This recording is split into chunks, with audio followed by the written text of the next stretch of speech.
100% de asistencia. Y mencionaron recién el tema de la innovación. Vamos a guardar la presentación primero. Ahí estamos. Mencionaban recién durante la introducción el tema de la innovación. Bueno, justamente, innovación es todo lo que vamos a tratar hoy en esta charla. Absolutamente innovación. Empezando por el título, digamos, el segundo cerebro. Todos pensamos que teníamos obviamente uno solo, estamos convencidos que tenemos uno solo. Bueno, vamos a escuchar, creo que nos voy a guiar, navegar durante la charla hacia el entendimiento de qué es este segundo cerebro, ¿no? Entonces, partiendo de ese punto, ya partimos de un punto de innovación. Para poder guiarnos por eso, voy a tener que introducirles un montón de conceptos nuevos a lo largo de la charla. Y quizás gráficamente acá ya se puede observar, digamos, no hay ningún misterio en esto, no vamos a introducir ningún misterio de entrada. Al segundo cerebro le estamos llegando al intestino también. Entonces, de alguna manera, lo que quiero es guiarlos en la charla cómo es que vamos a conectar ese enchufe que se ve ahí entre el cerebro que conocemos y el segundo cerebro que no conocemos, que yo les voy a introducir hoy. ¿Por qué lo llamamos así?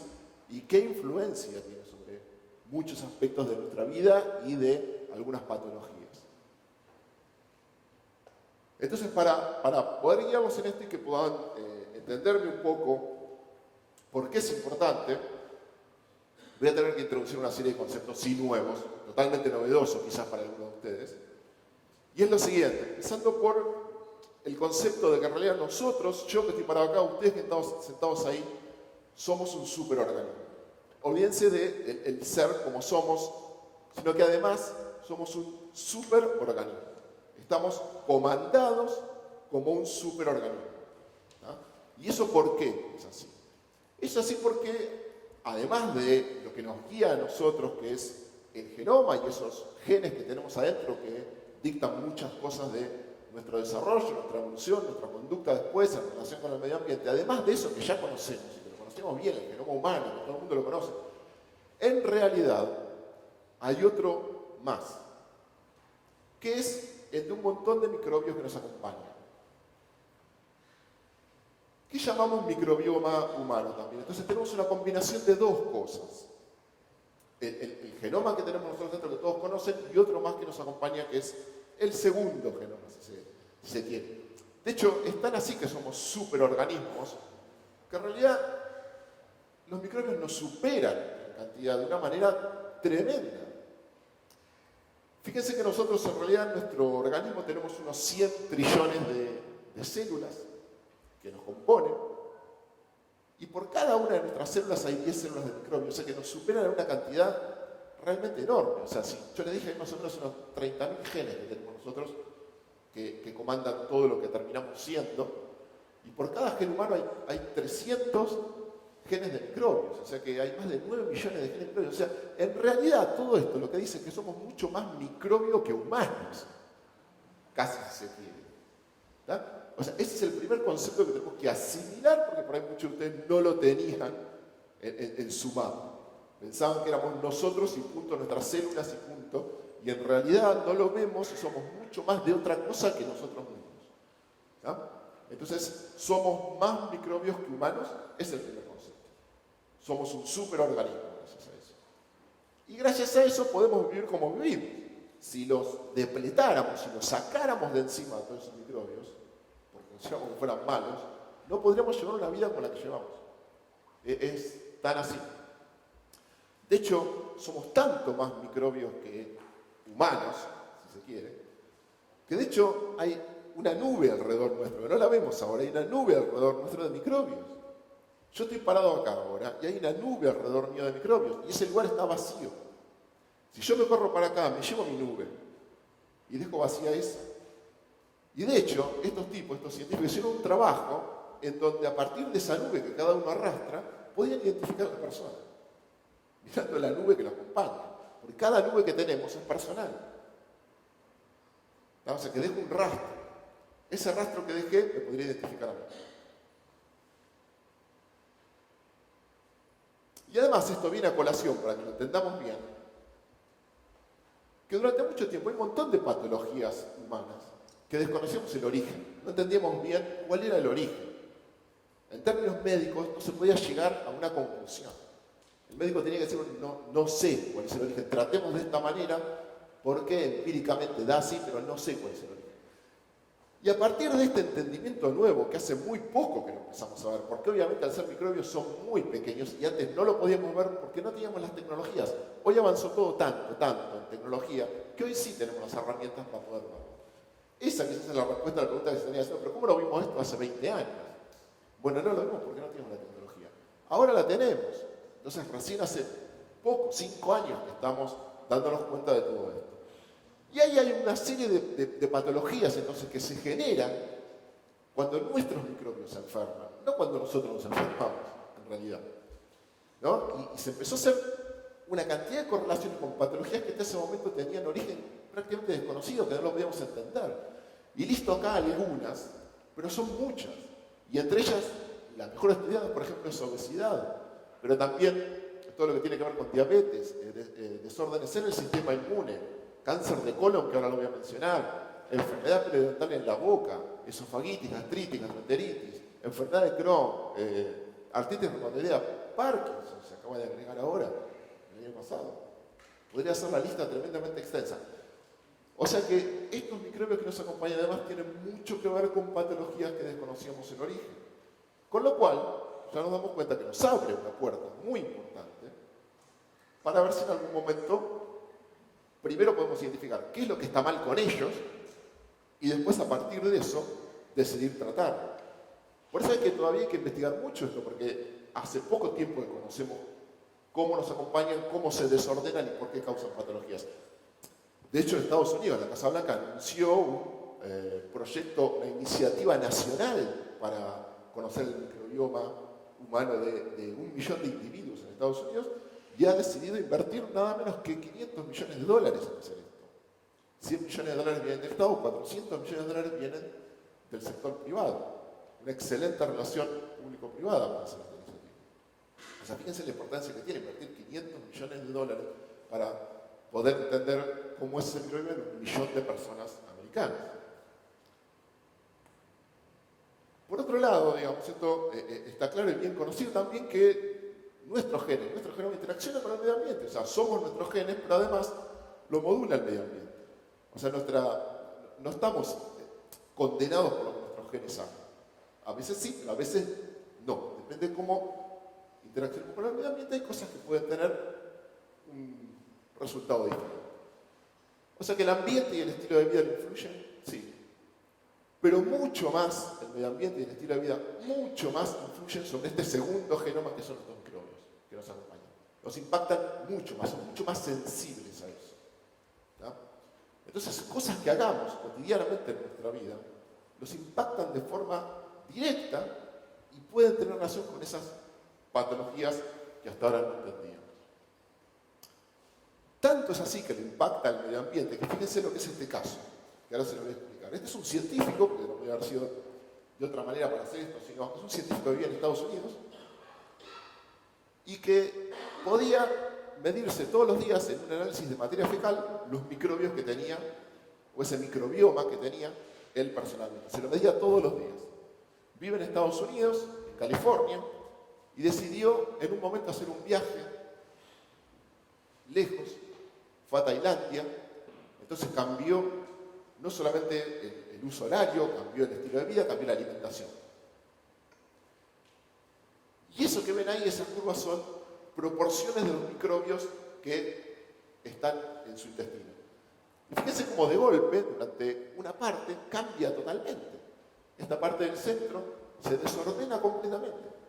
Y después cuando volvió a California, después de un tiempo, volvió a ordenarse igual que en el punto de partida. ¿Por qué? Porque volvió a su estilo de vida, volvió a su alimentación normal. O sea que se impacta con cada cosa cotidiana que hacemos todos los días. Eso es lo que dice la figura. Cambié mi alimentación, cambié mi estilo de vida, cambié el horario, se me desordenó, se me hizo pelota. Ahora, si yo mantengo eso durante mucho tiempo, por ahí le traiga consecuencias a esa persona. Pero como volvió a su estado natural, no tuvo consecuencias. Lo interesante es que son muchas cosas. Primero que cada cosa cotidiana que hacemos lo impacta. Si eso dura mucho tiempo puede tener consecuencias. Y la cosa buena, ni siquiera la buena noticia, después de todo esto, es que puede volver a su estado original. Entonces no me enfermo. La segunda cosa que les quiero mostrar es también, bueno, la importancia de que nosotros podamos tener una base de datos local de los individuos, como todos los que están en esta sala, de cómo son sus microbios intestinales, para que con eso después podamos comparar si hay una patología o no. Pero fíjense lo que hicieron en este trabajo, que ya es fundacional, y muestra que estudiaron niños en Burkina Faso, en África, y chicos de clase media alta de Florencia, Italia. Y lo que hicieron fue mapear los microbios intestinales que tenía cada uno. De solo ver las figuras sin entender mucho más, se van a dar cuenta que son completamente diferentes. El de Burkina Faso, de los chicos de clase media alta de Florencia, Italia. Completamente diferentes. ¿Qué pasa con esto? Obviamente que tiene un estilo de vida completamente diferente. Primero que los chicos de Burkina Faso tienen una alimentación completamente diferente porque se basa en lo que pueden plantar y cosechar. Entonces básicamente son granos, son fibras, lo que pueden comer durante su desarrollo. Los chicos de clase media alta de Florencia, Italia, probablemente puedan comer una excelente hamburguesa muy cara todos los días. Entonces la alimentación es completamente diferente y los microbios que tiene el intestino son completamente diferentes. ¿Qué consecuencia tiene eso? Bueno, la relación que se ve del lado de los chicos de Burkina Faso, más verde, tiene un tipo de bacterias que se llaman bacteroidetes, para introducir ya algunos nombres, en mayor cantidad que los rojos que se llaman Filmium. ¿Y saben qué? Están buenos esos microbios. ¿Por qué están buenos? Porque procesan muy bien la fibra y después terminan generando una serie de moléculas que son protectoras contra muchas enfermedades. En cambio, en los chicos de Florencia, es mucho más alto en esos firmicutes que en los bacteroidetes, mucho más de lo rojo. ¿Y saben qué? Ese tipo de microbios es clásico en la dieta occidental, rica en proteína, en grasas, en altas calorías, y termina generando un montón de moléculas perjudiciales. Entonces, en definitiva, ¿quién de los dos es más sano? ¿El chico que está en Burkina Faso y que tiene que comer lo que siembra, o en la clase media Florencia, Italia? Ya les digo que va a tener muchas más consecuencias para su salud el chico de Florencia, Italia, que el de Burkina Faso. Por otro lado, este trabajo es más contundente todavía. Si tomamos a la población africana, negros provenientes de la población africana, nativos de África, o con la misma constitución genética, pero de África, pero que ahora viven en América, o sea, afroamericanos, cuando miran el grupo de los afroamericanos tienen muchísima más incidencia de cáncer de colon que los que viven nativos de África. Y los de América han provenido de África. ¿Cuál es la razón por la cual ahora unos tienen mucha más incidencia de cáncer de colon y los nativos de África es prácticamente nula la incidencia de cáncer de colon en esa población? Tiene que ver de vuelta con el microbioma. En este trabajo lo han estudiado y fíjense que ya los afroamericanos de aquel lado tienen un microbioma bastante diferente de los nativos africanos de este lado. De solo ver las figuras y los colores.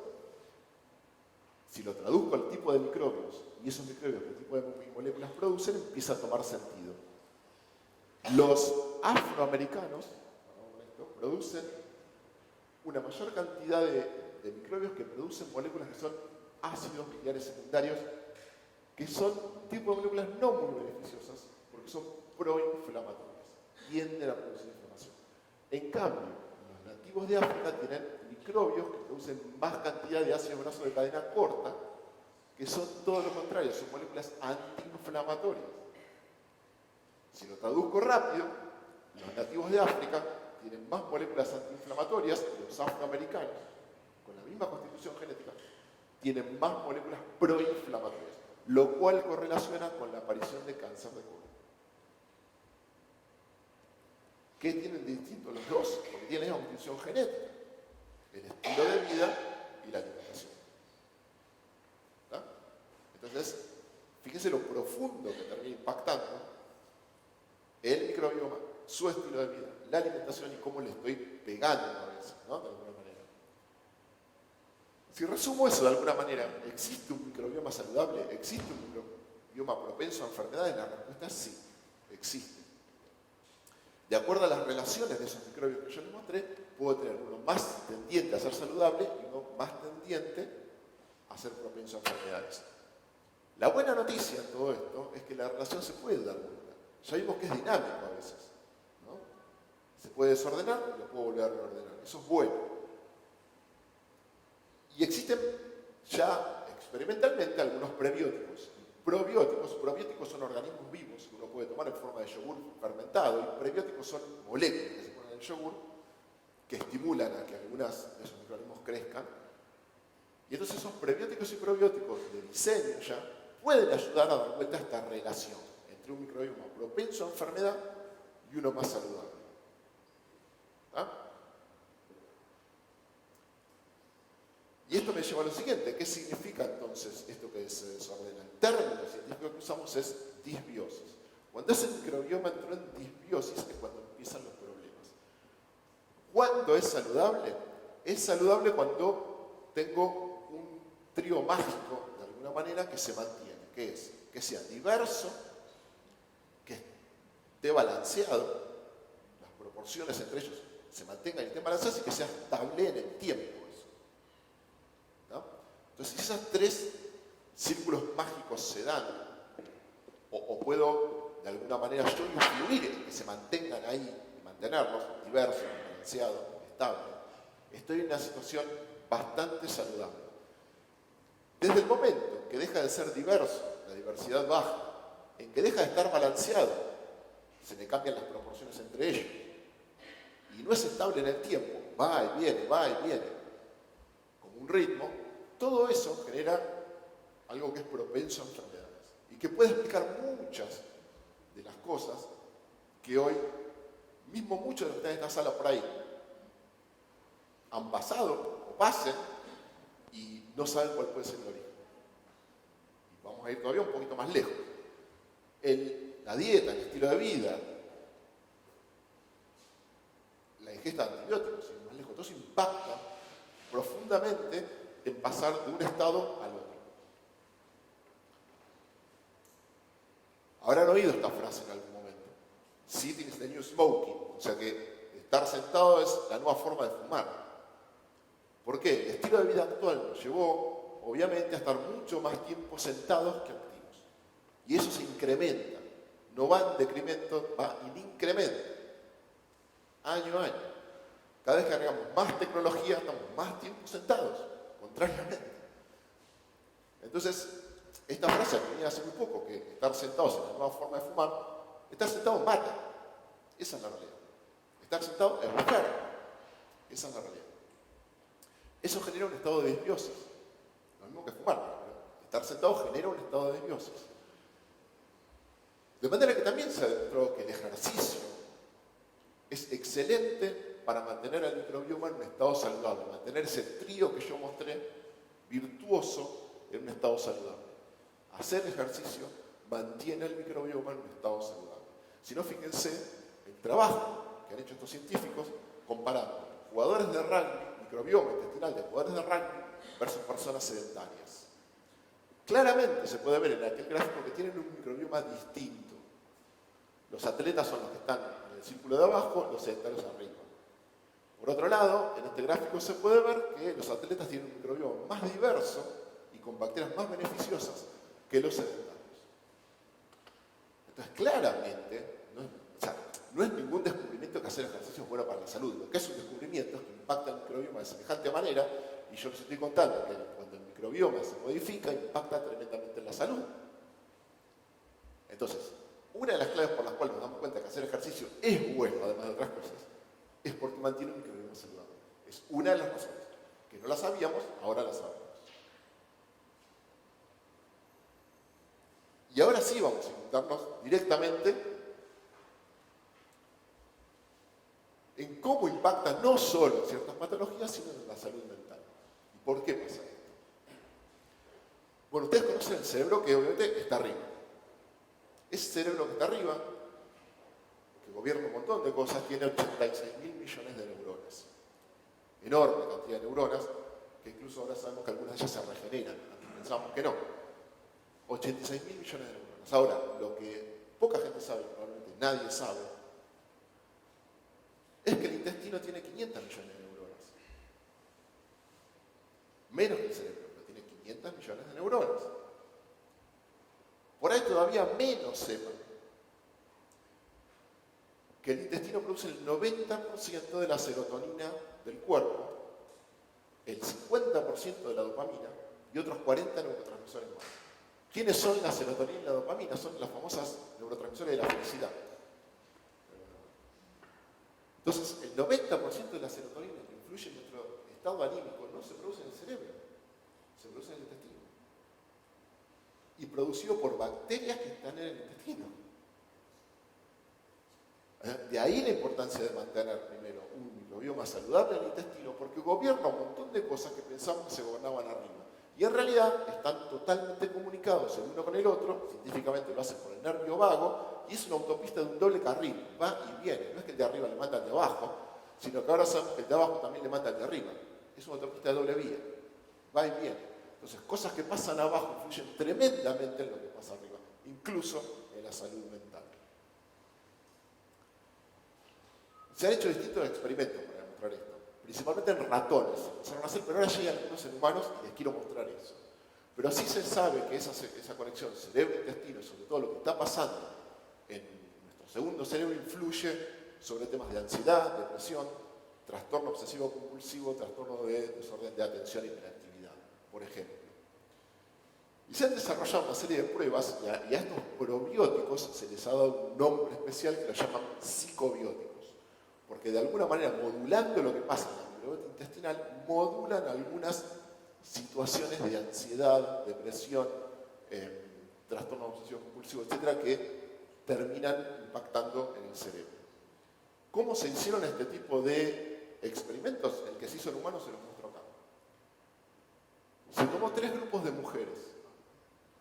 Esos 3 grupos de mujeres, balanceados por edad, por macheados bajo todo concepto fisiológico para ver que eran semejantes entre sí. A un grupo, que dice ahí no in, se le dio una leche no fermentada, que no tenía probiótico. Al grupo control, es un grupo de mujeres, que se le dio agua. Y al tercer grupo, que dice FMPP, es el grupo de mujeres que se le dio leche fermentada con 5 microbios probióticos. Se les dio durante una semana. Después de esa ingesta durante una semana regular, las convocaron y hicieron el siguiente experimento. Les mostraban imágenes muy violentas. ¿Tá? Y veían cómo reaccionaban. Lo que pasó fue que el grupo de mujeres que tomó solo la leche sin fermentar como agua, reaccionaban ante las imágenes violentas. ¿Tá? Con un grado de estrés al ver la imagen violenta. ¿Qué pasó con el grupo que les dieron durante una semana los 5 fermentos con probiótico? Reaccionaban calmadamente ante la imagen. Se prendían algunas imágenes en el cerebro, que son las que se ven ahí, y el gráfico lo que indica, en el grupo FMPP rojo, es que bajó la ansiedad ante la imagen violenta. O sea que un probiótico con 5 cepas de microbios logró controlar la ansiedad en este grupo de mujeres ante una situación violenta. Quiere decir que estos microbios de alguna manera están controlando cosas que pasan en el cerebro de arriba. Así que nosotros pensamos que la ansiedad venía del cerebro de arriba, la depresión también. Nos vamos a tener que recuestionar seriamente algunas cosas.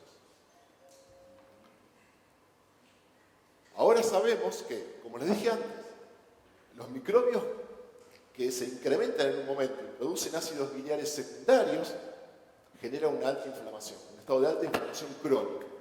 Los que producen ácidos grasos de cadena corta, por el contrario, son antiinflamatorios, generan un estado de baja inflamación en el organismo.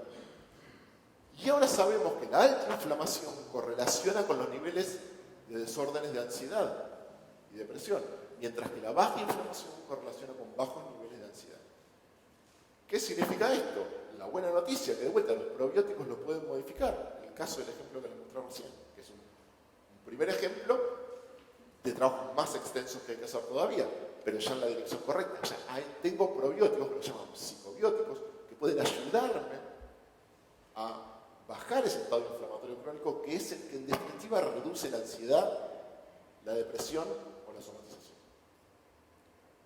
¿Y por qué digo que lo tenemos que replantear todo de vuelta? Porque hasta ahora estábamos tratando al cerebro de arriba, con drogas, con psicofármacos. Estábamos tratando el cerebro de arriba. Estábamos tratando la causa secundaria.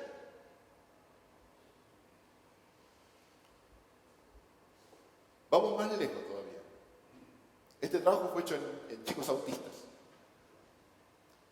En chicos autistas lo que se demostró es que el microbioma intestinal de esos chicos autistas es mucho menos diverso que el de chicos neurotípicos. O sea, para no decir, no se llaman ni sanos ni normales, son neurotípicos. Entonces, los chicos neurotípicos tienen un microbioma más diverso que los chicos autistas. Y de hecho, en los chicos autistas, un grupo de bacterias completo que están los neurotípicos, todas estas azules, desaparecen. Desaparecen de plano en los chicos autistas. Y esos chicos autistas correlacionan con que tienen problemas intestinales. Con esto todavía no me quiero aventurar a nada más. Solo decir que estamos abriendo una puerta muy importante. Porque el tratamiento de chicos autistas es complejo, porque no conocemos la causa. Y todo lo que se trata es paliatorio. Entonces esto nos abre una puerta nueva que hay que explorar, en la cual a lo mejor el tipo de tratamiento puede ser otro radicalmente diferente. Lo mismo pasa si miramos casos de esquizofrenia. El microbioma de casos de esquizofrenia es distinto del de casos control. Entonces, de vuelta, tenemos un microbioma completamente alterado en personas esquizofrénicas. Estábamos tratando la causa secundaria y no la causa principal. De vuelta, abrimos un montón de puertas nuevas para temas de salud mental que pensábamos que estaban en otro lado. Eso es lo más importante como mensaje. Estamos abriendo una puerta completamente nueva. Y basta que uno se fije, por ejemplo, dice, bueno, a ver, microbioma y depresión. Hay trabajos hechos. Solo por ponerlo en Google, uno se va a dar cuenta cómo creció del 2012 al 2015 la cantidad de trabajos relacionados entre microbioma y depresión que muestran correlación. Entonces, en definitiva, digamos, tenemos que caer ante esta evidencia y darnos cuenta que en realidad el segundo cerebro que está en el intestino y que está gobernado por un montón de microbios que nos superan el número, si los tratamos mal, van a tener consecuencias. Consecuencias severas que hasta ahora pensábamos que estaban en otro lado y que los tratábamos de otra manera. O sea, tratar la causa secundaria nunca solucionó el problema de raíz. Es obvio. Y el año pasado apareció Parkinson. Si pensamos que terminaba ahí, el año pasado apareció Parkinson. Difícil tratamiento, difícil entender las causas por las cuales se genera Parkinson. Aparentemente, Parkinson empieza muchos años antes con problemas intestinales. Y desórdenes que se hacen crónicos en ciertos microbios y que se comunican con el cerebro son los que empiezan lentamente el proceso para llevar a Parkinson. Eso es lo que dice esta investigación, publicada con los más altos estándares en las revistas científicas de mayor impacto en el mundo, ¿no? Así que para otra puerta que se abre, simplemente otra puerta que se abre, no para que nos lancemos ya corriendo a ver cómo vamos a solucionar el Parkinson, digamos, mirando solamente esto. Se nos abre otra nueva puerta, pero todo nos lleva al mismo lugar, que por ahí estábamos hasta ahora tratando las causas equivocadas. Bueno, y sin ir más lejos, el famoso síndrome de intestino irritable, o colon irritable, como quieran llamar, 20 a 30% de la población mundial tiene síndrome de intestino irritable. Solamente 5 millones de personas en Argentina sufren de síndrome de intestino irritable. Está subclínico, o sea que deben ser más todavía.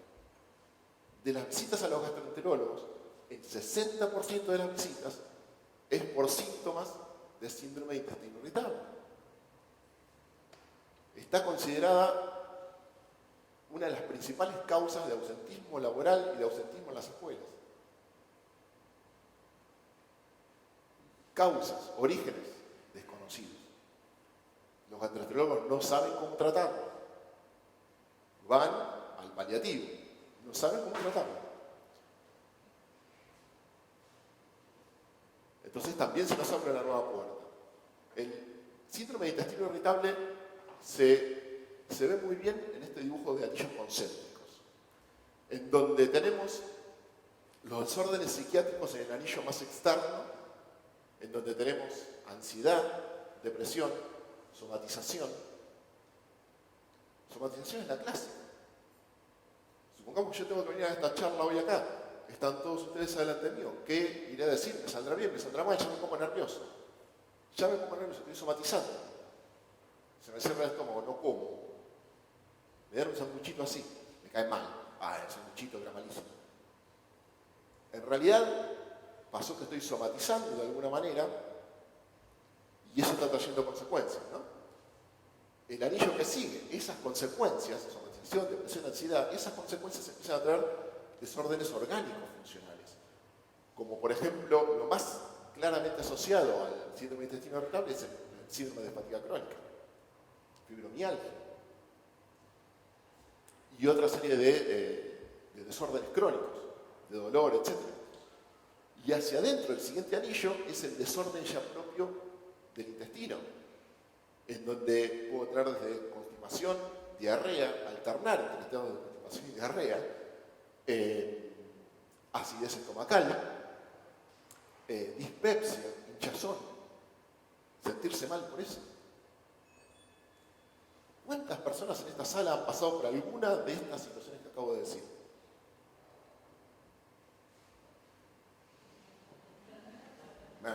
Bueno, y claro, 20-30% de las personas a nivel mundial, y deben ser más, porque muchos no van, sienten esos síntomas, no van al gastroenterólogo. Entonces no se sabe cuántos son, sabemos los que van, por lo menos 5 millones de personas en Argentina.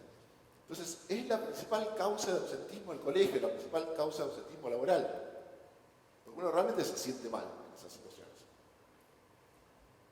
No es un síndrome que atente contra la vida, o sea, pero es un síndrome puesto crónico, realmente termina generando ansiedad, depresión. Entonces, la gran pregunta para estos anillos concéntricos, cuando se llega al intestino irritable finalmente, es, ¿va hacia adentro o hacia afuera? Esa es la pregunta, o sea, ¿es que la ansiedad, la depresión, la somatización generaron el síndrome de intestino irritable con todas esas consecuencias? ¿O en realidad es al revés? Desórdenes en mi microbioma empiezan a generar la constipación, la acidez, y de ahí paso a los desórdenes orgánicos, fatiga crónica, fibromialgia, y de ahí paso, como está pasando eso, paso a depresión, ansiedad, o sea, ¿voy para adentro o voy hacia afuera? En realidad, los datos que tenemos hoy indican que en realidad voy de adentro hacia afuera. Y uno pensaba que la ansiedad, la depresión, esa somatización era lo que generaban los problemas. El problema ya estaba. Solo tengo que encender el fósforo, nada más. Enciendo el fósforo con la ansiedad, la depresión. Pero ya estaba el problema. Entonces hay que tratar el problema. No la causa final, porque si no siempre estoy dando un paliativo a la cuestión. Por eso este tema eludió y sigue eludiendo a los gastroenterólogos hasta ahora, porque no saben cómo tratarlo. Hasta hoy no podemos hacer un mapa exacto de cuáles son los microbios que están alterados en este síndrome para decir, esto es lo que está mal, vamos a corregirlo. Tenemos una idea ya. Estamos en camino. Y trabajos que se han hecho ya, por ejemplo, en ratón y algunos con probióticos en humano han mostrado un progreso enorme. El tratamiento con probióticos del síndrome de intestino irritable ha mostrado un trabajo enorme, muy satisfactorio. Y si pensaban que ahí terminaba, digamos, la cantidad de consecuencias que trae, dejé para el final la que a mí más me interesa, la que más me gusta. Porque esto sí que es inesperado. Tratamiento contra el cáncer, en algunos casos funciona, en algunos casos no. Y el microbioma parece que tiene que ver con eso. La que faltaba. Las drogas más interesantes que se han desarrollado en los últimos años contra el cáncer, que son las inmunoterapias, tienen que ver con el estado de salud de nuestro microbioma. Fíjense este experimento que se vio acá. Estas personas tienen melanoma, un cáncer de piel muy agresivo, tremendamente agresivo. Hay una droga en la inmunoterapia que se llama ipilimumab, que le daban esta droga a los pacientes con melanoma, el 80% no respondía y el 20% sí. Entonces se preguntaban, ¿por qué? ¿Por qué el 20% no está respondiendo y el otro 80% no? ¿Qué tiene el otro 80% que no me responde? Y a la pregunta de por qué, dijeron, vamos a investigar el microbioma intestinal. Y se encontraron con la sorpresa de que había dos microbios, el B tita y el B frágiles, que estaban muy abajo, muy poca proporción, en el 80% que no respondía y estaban muy altos en el 20% que sí respondía. Excelente, hasta ahí una correlación. Pero nos abre otra puerta, enorme. Es decir, ¿qué pasa entonces si al 80% que no responde les doy un probiótico para subir eso? Va a empezar a responder a la inmunoterapia. Es un cambio radical. Gente que no respondía a un tratamiento con melanoma tremendamente agresivo y puede empezar a responder solo porque le cambié con un probiótico. Esa es la gran puerta que estamos abriendo en este momento. La investigación está yendo hacia ese lado. Este trabajo nos abrió esa puerta. Entonces, el tratamiento contra el cáncer de distintos tipos de drogas está muy influenciado y muy impactado por el microbioma. Entonces, súper importante que lo podamos conocer. Súper importante. Entonces, después de todo lo que relaté, me parece que es obvio que tenemos que poder leerlo, tenemos que poder mirarlo para tratar algunas cosas. Desde cáncer, salud mental, una cantidad de cosas que conté. No había nada hecho en Argentina. Bueno, nosotros hicimos el primer trabajo ese, en donde lo primero que necesitamos saber, obviamente, es cuál es el baseline, cuál es la base de todo esto. ¿Cuál es una persona normal, qué tipo de microbioma tiene? ¿No? Bueno, hicimos un trabajo al principio piloto, con 20 individuos solamente, y lo hicimos en microbioma de varios lugares. Finalmente nos quedamos con el del intestino, y en el intestino pasamos una fase 2, donde dijimos, bueno, ahora tenemos que ampliarlo lo más diverso posible, y reclutamos individuos de 4 ciudades, que son, bueno, de Rosario, Paraná, Rafael y Venado Tuerto. Logramos reclutar 200 individuos para construir este baseline, o esta referencia. Esto que sea el microbioma intestinal de referencia que tenemos todos. O sea, que si alguien se sale de ahí, tiene una disbiosis. Pero teníamos que tener eso, porque si no tenemos eso, y como es impactado localmente, no puedo agarrar en Estados Unidos, no puedo agarrar en Dinamarca, no puedo agarrar en Japón, no me sirve para nada. Tengo que agarrar el local. Está hecho con personas de clase media, de estilo de vida normal, y una cantidad de preguntas que se hicieron para poder reclutarlos. Cuando lanzamos el proyecto, tuvo muy buena recepción, con mucha gente que vino en estos 4 centros, en estas 4 ciudades, a participar gratuitamente y por la ciencia, digamos. Pero nos costó mucho juntar los 200 igual, muchísimo. Fue un trabajo titánico. ¿Por qué? Porque no quiero usar la palabra sano, lo que nosotros eliminamos fue la palabra sano. Llamamos de referencia. ¿Qué es un individuo sano? Nadie sabe qué es un individuo sano. Nadie, absolutamente nadie. De hecho, en Estados Unidos se está haciendo en este momento un trabajo reclutando 100.000 personas para identificar qué es un individuo sano, midiéndole todo, midiéndole desde el análisis clínico, todo lo que se pueda medir para ver qué es un individuo sano. O sea, hoy no sabemos qué es. Entonces, saco la palabra sano, individuo de referencia. Nos costó, ¿por qué? Porque teníamos que asegurarnos que entraba dentro de lo que se llama una referencia. Entonces, bueno, no llegan a verlo ahí, pero todo lo que se ve acá es todo lo que le pedíamos a esas personas. Tuvieron que responder un cuestionario de más de 50 preguntas acerca del estilo de vida que llevaban y se le hicieron los análisis clínicos correspondientes para ver que tenían todos los parámetros dentro de los estándares normales. Entonces, obviamente, muchos se acercaban con mucha voluntad y todo, pero quedaban afuera, simplemente porque no podían categorizar dentro de lo que llamamos una referencia. Bueno, eso lo hicimos, lo construimos, hoy tenemos esta referencia para poder decir, tráigame una persona que tiene problemas y lo comparamos. Sin esto no podíamos ni empezar, esto es la base. Lo hicimos, es este grupo que ven acá. llamamos control o referencia. Cada uno de esos puntitos. Todos los puntitos no coinciden en un solo lugar, es una nube. ¿Por qué es una nube? Porque no son todos iguales. Entonces eso es lo que necesitamos construir. Todos van a ser, en esta sala, todos ustedes, no van a ser un solo puntito ahí, van a ser esa nube. Porque obviamente somos distintos en nuestro estilo de vida, en variaciones que hacemos. Entonces, pero ¿cuál es la nube control? Y cuando yo me salga de esa nube, tengo un problema. Entonces, esa es la nube control. Si yo me salgo de esa nube, tengo un problema. Y reclutamos 3 individuos que se acercaron también voluntariamente a nosotros, en donde la historia clínica indicaba severos problemas, trastornos, desde salud mental hasta problemas gastrointestinales severos. Y cuando los pusimos en nuestro mapa, se salen completamente del mapa. Se salen del mapa.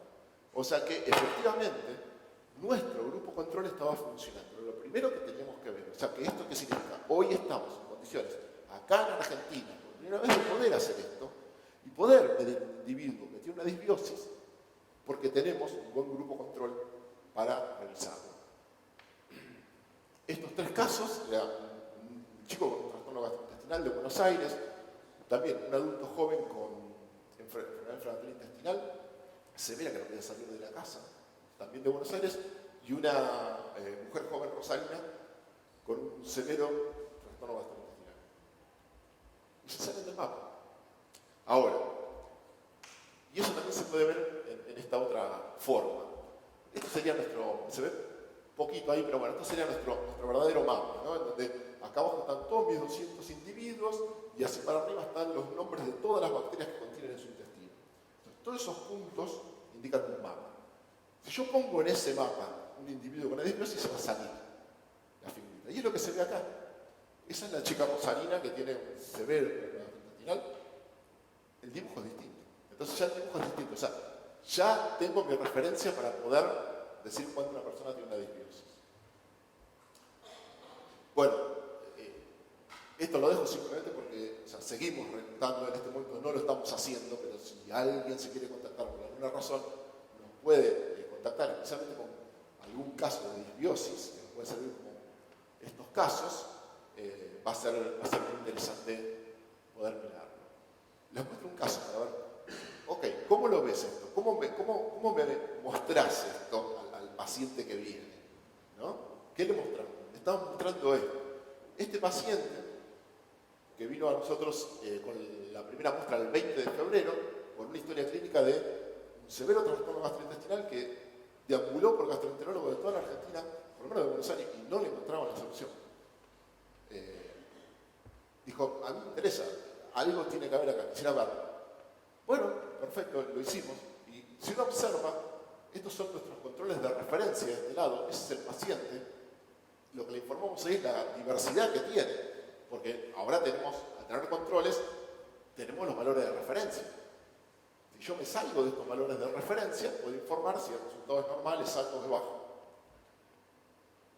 Como yo lo veo, esta persona, la veo normal. La veo normal. ¿Ustedes qué ven? Yo la veo normal, digamos, con respecto a mi control de referencia, mínimamente elevada la densidad, pero no es tan grave. La veo normal. ¿Qué pasó un mes después? Disbiosis. Un mes después.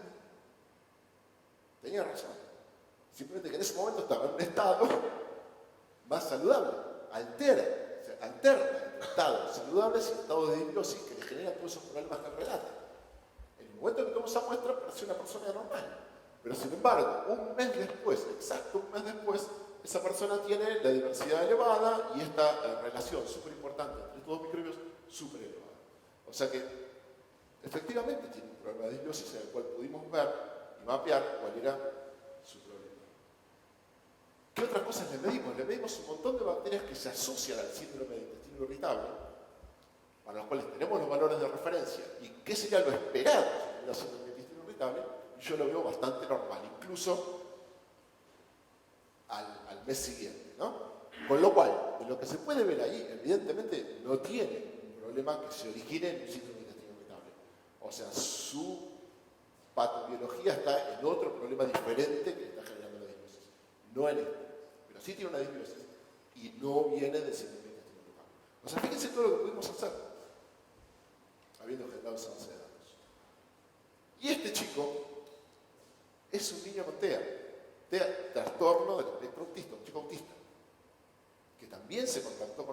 padre, estaba muy interesado en cómo lo podíamos resolver, y fíjense las dos tomas que le hicimos separadas también por un mes. Sí, totalmente alterado.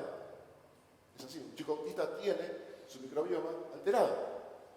Los valores de referencia están alterados, la mayoría de los restos de valores están alterados, se mantiene al mes, o sea, esto fue estable, la desbiosis la tiene en el tiempo en forma estable, el chico autista.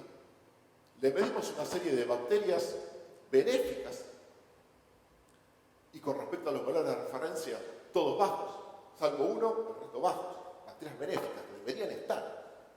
En el individuo de referencia están, no estaban muy bajas, en algunos casos ni siquiera estaban.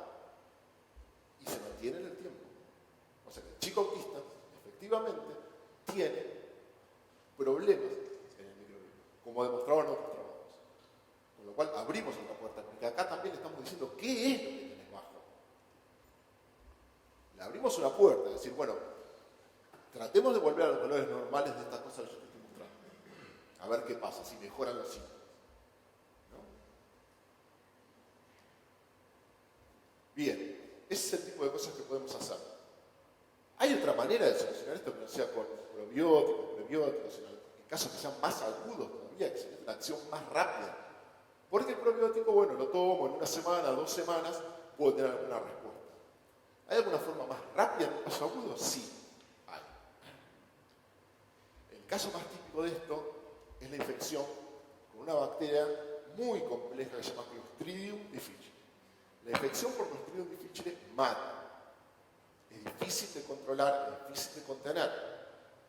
Una vez que tomó el intestino, se apodera de todo el intestino y baja toda la diversidad de las bacterias. Con lo cual un montón de funciones que yo debería estar teniendo no las puedo tener y es muy difícil de controlar con antibióticos. Entonces, los casos agudos de Clostridium difficile se tratan de otra manera. Que en Estados Unidos ya es rutina. Acá se hace, pero en Estados Unidos es rutina. Para solucionar eso, la única posibilidad que tienen esos pacientes se llama trasplante de materia fecal. En el trasplante de materia fecal, un donor sano, con buena diversidad, con buenas bacterias benéficas, es el que le dona al que tiene la infección. Y eso ha salvado vidas, está protocolizado. Salva vidas. ¿Ah? ¿Qué se le ocurrió a esta gente? Es súper interesante. Esta empresa que se llama Open Biome se le ocurrió, a partir de eso, la siguiente idea. Dijo, bueno, ¿por qué no hacemos un banco de materia fecal? Como hay un banco de sangre, un banco de materia fecal que esté bien tipificado, que yo sepa que es bueno, en buena cantidad de bacterias benéficas, bien diverso, bueno, el cual yo pueda recurrir en casos como este u otros casos agudos que ya se empiezan a tratar con trasplante de materia fecal. Hay algunos casos de síntomas severos de síndrome de intestino irritable que se han tratado con trasplante de materia fecal. Bueno, y ha solucionado el problema. Después el problema hay que seguirlo y ordenarlo. Eso es como hacer un reset y permitirle que después lleve un estilo de vida ordenado, cierta dieta, ciertos probióticos, una serie de cosas que le van a ayudar. Es genial el video tener como si fuera un biobanco o de sangre, pero de materia fecal. ¿Y qué es lo más interesante que hicieron ellos? Generaron además, a partir de eso, cápsulas. Entonces, ¿qué dicen estos tipos? Que no necesito hacer un trasplante de materia fecal, que es todo lo que se imagina, un trasplante de materia fecal, exactamente lo que se están imaginando. Entonces, para evitar eso, mucho más limpio si quieren, tomar cápsulas. Entonces estos tipos lo generaron en cápsulas. Y ellos dicen, si vos tomas una dosis de 30 cápsulas, te juro que Clostridium difficile tiene una eficiencia del 94%.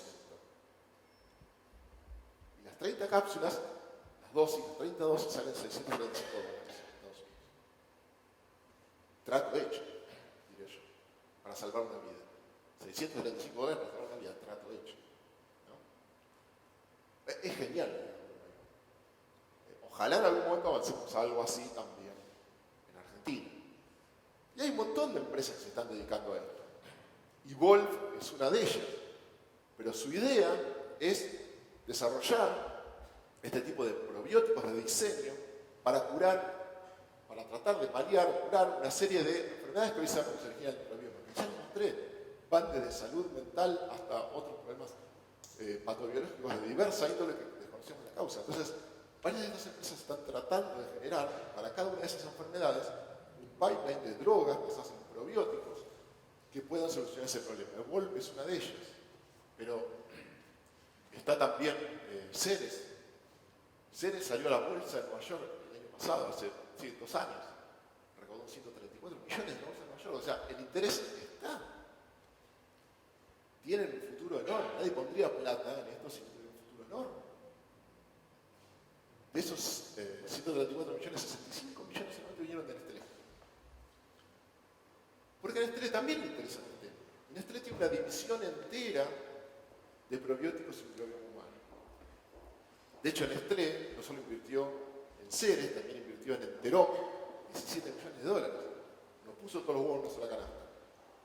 Invierte en distintas empresas relacionadas que van a producir estos distintos probióticos de diseño para paliar este tipo de enfermedades. Entonces, digamos, de alguna manera, el mensaje final que yo les quiero dejar, que dejo siempre, es que tengan en cuenta esto. Después de haber aprendido lo que aprendimos, espero que hayamos aprendido hoy, creo que hay que darle más importancia a lo que llamamos el segundo cerebro, empezar a tratarlo mejor, si se quiere, porque hasta ahora no lo estamos mirando y tratando como corresponde, y hay muchas cosas que podemos hacer para que tenga salud ese segundo cerebro. El estilo de vida, el tipo de dieta, el ejercicio. Pequeñas cosas que van sumando a que se mantenga saludable y evitemos con eso quizás un montón de otras enfermedades. Además, también lo que dejamos hoy es un montón de puertas abiertas. Hablamos de innovación. Dejamos un montón de puertas abiertas. Y eso creo que es lo más importante. Muchas gracias.